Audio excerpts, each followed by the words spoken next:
สบายดีเศร้าเด็ดเนาะวันนี้มาพบกับเพลงที่ข่อยได้แต่งไว้เนาะชื่อเพลงว่าข่อยติดยาเนาะเป็นเพลงแรกแห่งหมาเนาะเริ่มแต่งเพลงครั้งแรกเนาะเพลงนี้เนาะเสิร์ชหาฟังไรเนาะว่าอย่างหลายจนมันสิมากเกินไปเนาะมันสิบ่ได้ฟังว่าซั่นซะ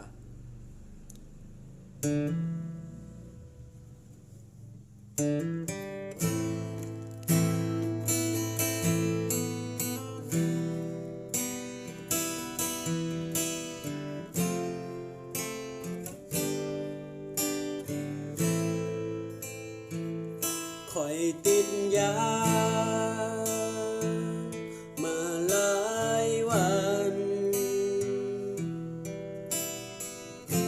พอความจนนั้นมาเห็นให้ข่อยบ่มีกินความหมดสิ้นบ่มี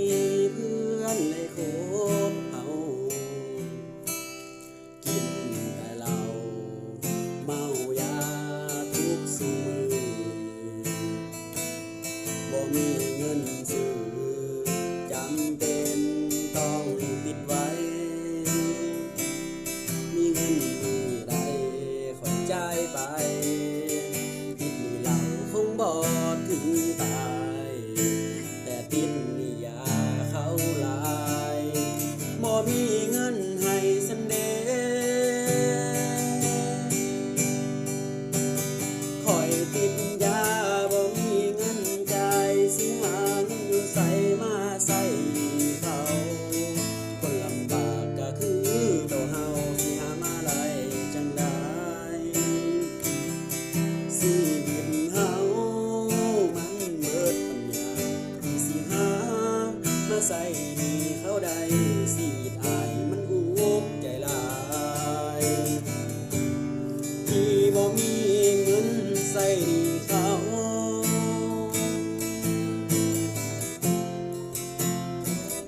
ขอฝากเนาะฝากเพลงเนาะ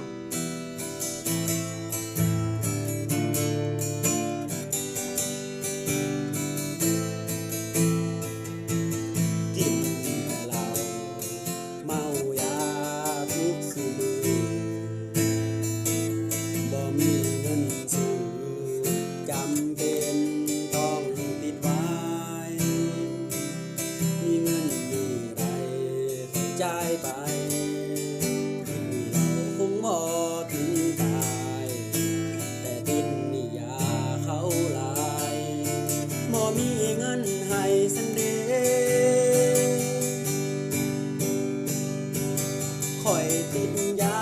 บ่มีเงินจ่ายสิหาเงินอยู่ไสมาใส่หนี้เขาคนลำบากก็คือตัวเฮาสิหามาได้จังได๋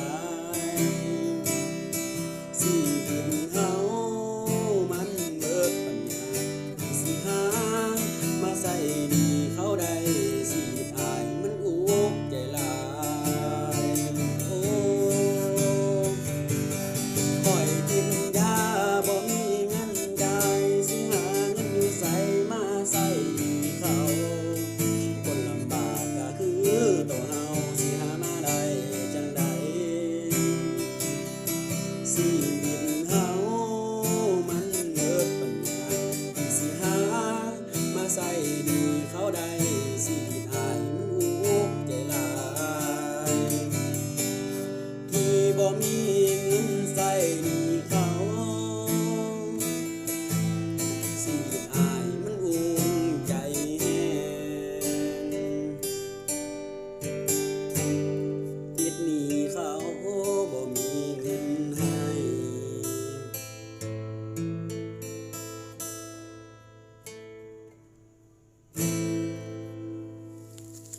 ขอขอบเจอเนาะเพลงนี้เนาะเพื่อนๆก็คือสิคุ้นๆแน่บ่คุ้นแน่เนาะเพลงนี้เนาะบ่ค่อยร้องเพลงลงนะเพลงนี้